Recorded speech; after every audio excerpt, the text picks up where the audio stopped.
and talking about shutting down CBS News because he didn't like the way they edited a package.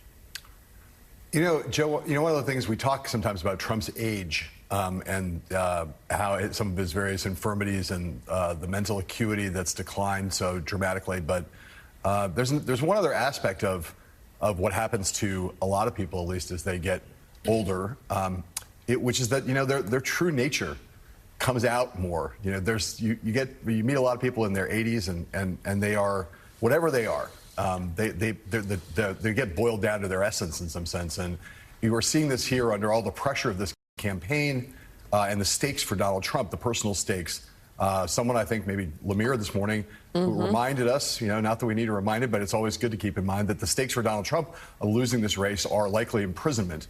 And we know that Donald Trump has been one of the things he's most afraid of, most nakedly, openly afraid of his entire life, has been the prospect of spending time behind bars. And I think when you see some of the evidence that's piling up, you've cited it some this morning, the fact that the early vote data, which can be misleading and can be overinterpreted, but it does not augur particularly well for the campaign. The gender gap across the battleground states in terms of who's voting early and in terms of whether that's in person or by mail is just so overwhelmingly female. The gap, the gender gap in terms of who's voting, that will therefore translate if anything about the data is right in this election, it translates into advantages for Democrats. I think that panic is setting in. And so in that situation, the essence of Trump is coming out. And you focused rightly again on what it literally says here.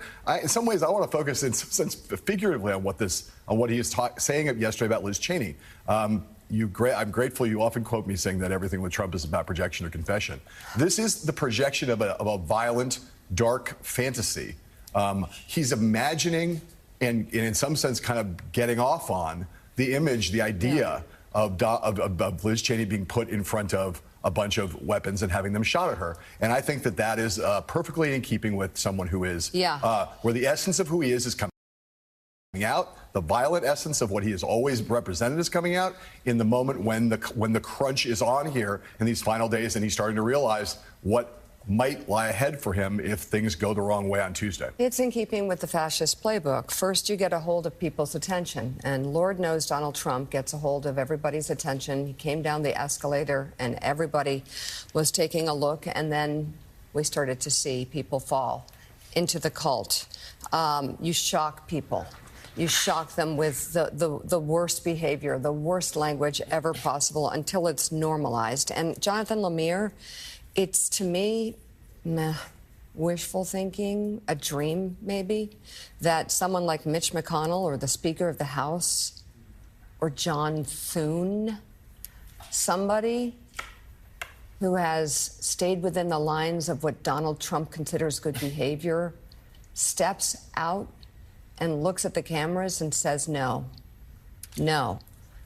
I think this is why Liz Cheney is sort of a case of one. She is the one who has showed the bravery to not just denounce Trump, and we know she was part of the January 6th investigation, but to go all the way and say, I'm not only not going to vote for Trump, I'm going to vote for Vice President Harris. There have been other Republicans, Mitt Romney, for instance, and he's been a consistent critic of Donald Trump. I would not be surprised if we hear from Mitt Romney today condemning this sort of violent rhetoric. At the same time, Mitt Romney is not voting for Kamala Harris. I hope we hear from others. He has said that. And I think we have made very clear, Speaker Johnson, Mitch McConnell, the rest, the vast majority of elected officials in the Republican Party are not going to say anything at all. They're just going to be dismissive. Quite the contrary of Mitch McConnell. He came out and said he didn't like the idea of Kamala Harris referring to him as saying John Kelly, that he has. Yeah, that they've gone. They've gone the opposite direction. They've doubled down on the Trump support, and I'm sure it'll be the same here with this rhetoric. And Peter Wehner, that's why I want to go to you. I know you've been writing and thinking about the impact on the conservative movement here, this upcoming election, and how,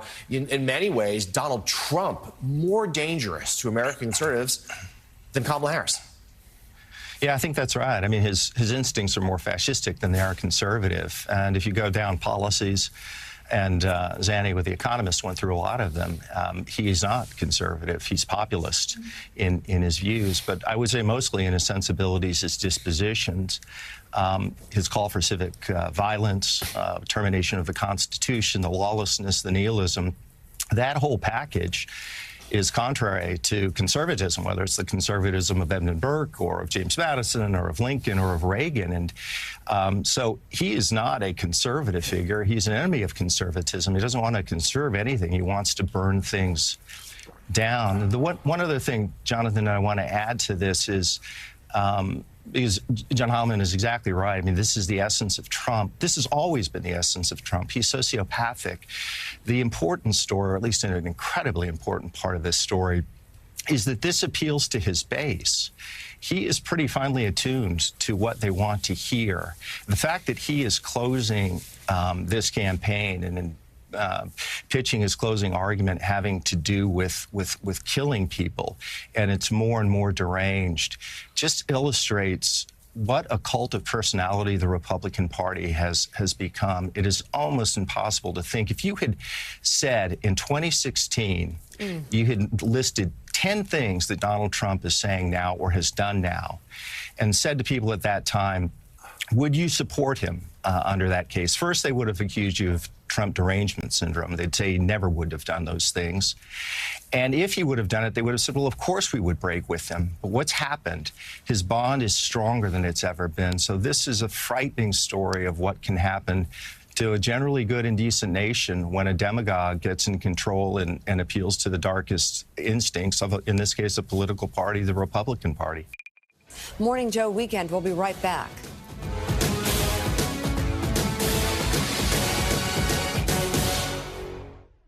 Maria Cantwell knows prices are too high, and we have to fight back. That's why she passed a law to take on big oil traders spiking gas prices, and why she's fighting grocery store mergers that would lead to higher food prices. Cantwell also took on drug companies and won, capping insulin for seniors at $35 a month and capping seniors' out-of-pocket expenses. I'm Maria Cantwell, and I approve this message because I'll take on anyone to protect Northwest consumers.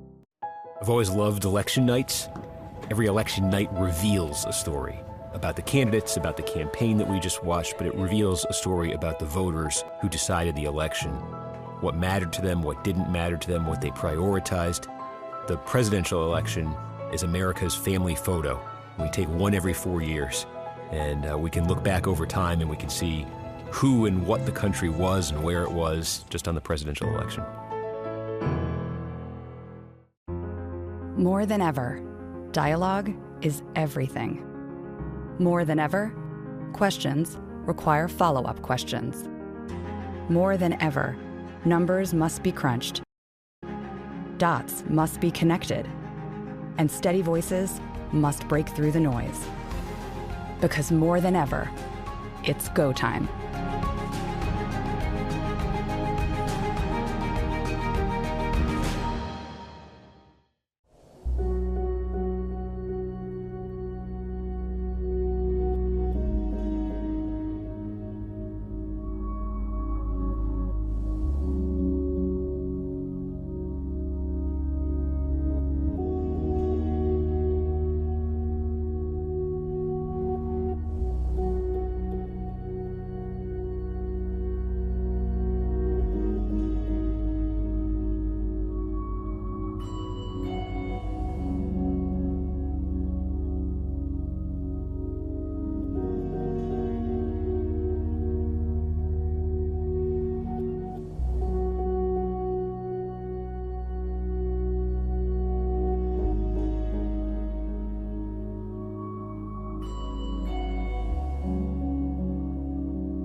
Robert F. Kennedy Jr. we have.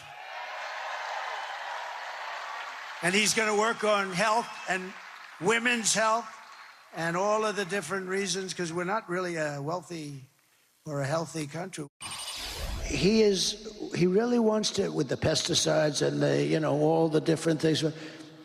I said he could do it. He can do anything he wants. He wants to look at the vaccines. He wants everything. I think it's great. I think it's great. The only thing I say to Bobby is leave the liquid gold under our feet alone. We want to have a little gasoline. Donald Trump suggesting Robert F. Kennedy Jr. could become one of the country's leading authorities on both women and childhood health care if the former president wins re-election, then adding, for some reason, something about oil, which is at record highs in terms of production. RFK Jr. has repeatedly, of course, amplified disinformation about vaccinations being linked to autism, even though years of research across several countries have debunked that claim. He also, at one time, called for a federal abortion ban and has tried to walk that back over the last year or so, but suffice it to say, has been all over the place on abortion as well. Let's bring in senior advisor to the Harris-Walz campaign, Ian Sams. Ian, good morning. So I'm looking at the schedule today. Your campaign is in Wisconsin. Tomorrow you'll be in Georgia and North Carolina. On Sunday in Michigan. And then on Monday in Pennsylvania. No one will be able to accuse you, whatever happens on Tuesday, of not having covered and spent time in the battleground states. So I'm curious, for our viewers who are anxious at this moment, and rightly so because this race is so close, how you all are feeling about the race this morning. Well, thanks for having me. Look, we're encouraged by what we're seeing. We're seeing women voting in record numbers in the early vote. We're seeing the Trump campaign already starting to worry about some of their coalition not turning out in the early vote. And we're seeing late breakers coming our way. Undecided voters are making up their minds and swinging towards Vice President Harris. And I think, you guys have been talking about it on air and showing it. I think we can see why. Donald Trump is talking about putting one of the most extreme figures in our politics in charge of women's health. Undecided swing voters are repulsed by that. Donald Trump is talking about unleashing guns on Liz Cheney, a Republican who's supporting Vice President Harris. I don't think undecided swing voters are really turned on by that as well. So we're seeing increasingly, as we close this campaign, undecided voters who are making up their minds coming to the vice president. We're seeing strong enthusiasm among Democrats. Just yesterday, Gallup is out with a new survey showing a 10-point enthusiasm gap between the Democrats and the Republicans. So we feel really good about where we are. Obviously, it's going to be a really close race. We're in an unprecedented situation where all 7 battleground states are basically within the margin of error. This could come down to 10,000 votes in numerous states, but we're prepared for that. We think that we are on a path to victory, and we're looking forward to winning. Ian, it seems like the Trump campaign sort of locking arms